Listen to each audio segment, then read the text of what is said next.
Big market voices से बाजार के बिग पिक्चर समझने का। और हमारे साथ आज हैं मार्सलस इन्वेस्टमेंट मैनेजर्स के founder Saurabh Mukherjee. Saurabh ji, good morning. मैं जिस दिन से वो टाइटन की डील हुई है उस दिन से सोच रहा था आपसे जब अगली बार बात होगी तो पूछूंगा, क्योंकि बड़ी इन्वेस्टमेंट है आपकी। हाँ जी। जो कैरेट लेन में इन्होंने जिस वैल्यूएशन पर शुरू में इन्वेस्ट किया था उसके मुकाबले जिस वैल्यूएशन पर अब रेसिडुअल स्टेक बाय किया है, इसको आप किस तरीके से देख रहे हैं? देखिए, मेरा अनुमान था, मैं करीबन एक साल से सोच रहा था कि ये डील होने वाला है, बिकॉज मेरे को समझ आ रहा था कि कभी ना कभी मिथुन संचेती जी एग्जिट लेंगे। मेरा अनुमान था कि Carat Lane as an independent entity 20,000 crore की वैल्यूएशन है, तो उससे कम में टाइटन ने खरीदा है। मेरे ख्याल से this is the most profitable online retailer in the country across all categories. कोई भी कैटेगरी ले लीजिए, जिस प्रकार से कैरेट लेन पैसा बनाता है, कोई दूसरा इंडियन ई कॉमर्स प्लेयर इस प्रकार से पैसा नहीं बना पाया है। जिस प्रकार से लास्ट 6 साल में टाइटन ने कैरेट लेन के थ्रू ग्रोथ प्राप्त की है, याद रखिएगा टाइटन का कोर बिजनेस तनिष्क ग्रो कर रहा है 25% से, कैरेट लेन उसके डबल रेट पे ग्रो कर रहा है। सो मेरा अनुमान था 20,000 करोड़ का वैल्यूएशन, उसके मुकाबले आई थिंक 17,000 करोड़ पे मिथुन संचेती जी ने एग्जिट लिया है। सो अच्छा डील है। एज अ शेयर होल्डर मैं खुश हूँ, और मुबारक हो टाइटन को, मुबारक हो मिथुन संचेती जी को। इनक्रेडिबल वर्क, कमाल का बिजनेस मॉडल है, बहुत बखूबी से मिथुन जी ने इसको बनाया है, बखूबी से टाइटन ने इसको निखारा है। And as a share holder मेरे को लगता है बहुत आगे जाते हुए पैसा बनाएंगे। ये भी हमको दिख रहा है कि जो कैरेट लेन के लर्निंग्स है, जो सीख है कैरेट लेन से, टाइटन अपने दूसरे नए बिजनेसेस को बेहतर बना रहा है कैरेट लेन के सीख से। सो दाग देनी पड़ेगी सीके वेंकटरामन जी के और उनके मैनेजमेंट टीम को। स्मार्ट लोग, इंटेलिजेंट लोग और शेयर होल्डर्स के लिए बहुत साल कमाते रहें, यही हमारी उम्मीद रहेगी। तो बड़ा मल्टी बैगर रहा है टाइटन, तो ये आप कह रहे हैं कि 20,000 करोड़ एक्सपेक्टेशन, 17,000 करोड़, तो टेक्निकली तो थोड़ा सस्ता ही खरीद लिया, तो ये अच्छी बात हो गई। अच्छा सौरभ जी, एक दूसरा स्टॉक जो आपके पोर्टफोलियो में रहा है और इस पर हमने काफ़ी चर्चा भी की है आपके साथ, और आपने इस पर बिलीव रखा, एक बहुत बड़ा मल्टी बैगर रहा आपके लिए, फिर बड़ी करेक्शन आई, जीएमएम फॉडलर। अभी रिसेंटली फॉडलर ने अपना ऑलमोस्ट पूरा स्टेक बेच दिया है इसमें, और अब पटेल फैमिली अभी भी खैर लार्जेस्ट शेयर होल्डर है, लेकिन क्रिस कैपिटल ने शायद वो हिस्सा खरीदा काफ़ी हद तक। इस ट्रांजैक्शन को आपने किस तरीके से देखा? अभी भी आप यहाँ पर बने हुए हैं क्या? आपके पोर्टफोलियो में अभी भी है क्या जीएमएम फॉडलर? टेक्निकलिटी है, जो जर्मन प्राइवेट इक्विटी फर्म है डीवीएजी, उन्होंने स्टेक बेचा, फॉडलर ने नहीं। सो डीवीएजी 10 साल पहले जर्मन एंटिटी फॉडलर में आई थी। डीवीएजी का 10 साल खत्म हो रहा था, जाहिर है प्राइवेट इक्विटी फंड है, उनको पैसे वापस चाहिए थे अपने। सो उन्होंने बायर को तलाशा। जहां तक मेरे को समझ है इस होल प्रोसेस की, मेरे ख्याल से इंडिया के कई सारे दिग्गज इन्वेस्टर इसमें इन्वॉल्व हुए। एंड क्रिस कैपिटल जो मेरे ख्याल से बिल्कुल top flight private equity shop है इंडिया में, बिल्कुल टॉप फ्लाइट पी इन्वेस्टर है, क्रिस ने डीबीएजी का स्टेक खरीद लिया, मोर और less at prevailing market prices. So जो ओवरहैंग था स्टॉक के ऊपर, ओवरहैंग क्यों था? बिकॉज जब 2 साल पहले डील हुई थी जहां पे जीएमएम ने फॉडलर को खरीदा था, तब से ये ओवरहैंग बना हुआ था कि कभी ना कभी प्राइवेट इक्विटी एंटिटी जो है डीबीएजी वो एग्जिट करेगी। मैं खुश हुआ एज अ शेयर होल्डर कि वो ओवरहैंग हट गया है। अब क्रिस का नया क्लॉक चालू हो रहा है, मेरे ख्याल से कम 5 साल निवेशित रहेंगे, अच्छे इन्वेस्टर हैं। जीएम फोल्डर का अंडरलाइन बिजनेस 30-40% से प्रॉफिट कंपाउंडिंग दिखा रहा है। आई थिंक करीबन 4-5 साल हो गए, 5 साल हो गए कि 40-50%, 30-40 भी नहीं, 40-50% से 4-5 साल से प्रॉफिट कंपाउंडिंग चल रही है। 2 साल शेयर प्राइसेस ने कुछ किया नहीं है। सो उम्मीद है कि आगे जाते हुए कुछ कमाई मिलेगी हमको यहाँ पे। कंपनी की कमाई तो बरकरार है, हमारी कंपाउंडिंग शेयर होल्डर होपफुली फिर से शुरू हो जाएगी now that the overhang is gone. बिल्कुल। सौरभ जी, एचडीएफसी बैंक को लेकर अब क्या थोड़ी पेशेंस लोगों की आपको लग रहा है वेन आउट होनी शुरू होगी? जिस तरीके से ये स्टॉक अंडर परफॉर्म कर रहा है उसके मुकाबले बाकी मिड कैप बैंकों ने एक अच्छा आउट परफॉर्मेंस दिखाया है, और ये क्यों आपके हिसाब से इतनी अंडर परफॉर्मेंस हो रही है एचडीएफसी बैंक की? देखिए, क्यों पे उतना मैं फोकस नहीं करता जिंदगी में, ऐसे कई सारे मुद्दे अगर मैं बैठे बैठे सोचूं कि क्यों स्टॉक नहीं चल रहा या क्यों स्टॉक चल रहा है, थोड़ा सा शायद मेरे दिमाग का जो जो भी 2-3 सेल्स बाकी हैं वो भी शायद फट जाए। But focusing on HDFC bank का फंडामेंटल्स, जैसे शशि जगदीशन जी ने दिखाया है in the 5 years that he run the bank, इनकी market share gain in the last 5 years has been incredible. कोई दूसरा बैंक इंडिया के इतिहास में 7% शेयर था इनका इंडियन मार्केट में, बोथ एसेट्स एंड लाइबिलिटीज, 5 साल पहले 7% था, 7 से इन्होंने 12% का छलांग मारा है।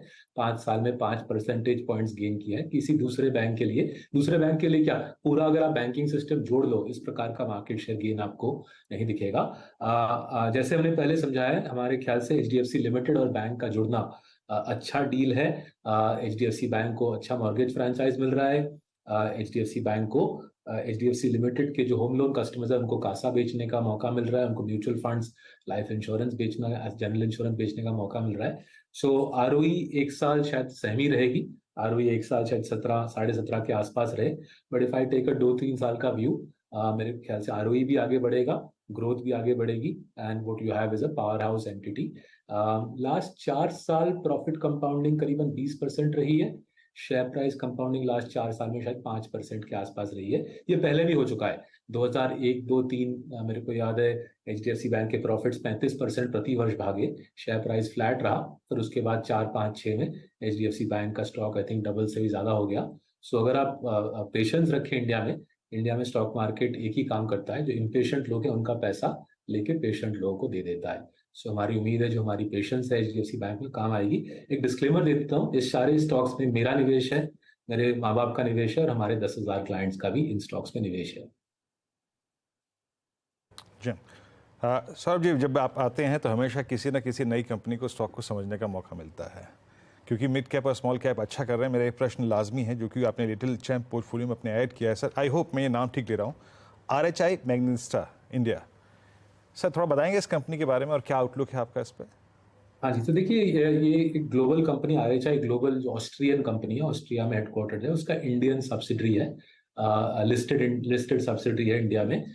जिस प्रकार से जीएमएम फॉडलर फार्मा इंडस्ट्री में ग्लास लाइन रिएक्टर्स की लीडरशिप रखता है, उसी प्रकार से आरएचआई मैग्नेसिटा स्टील और सीमेंट इंडस्ट्री में reactors, ceramic refractories, RHI Magnesita ceramic refractories का लीडर है।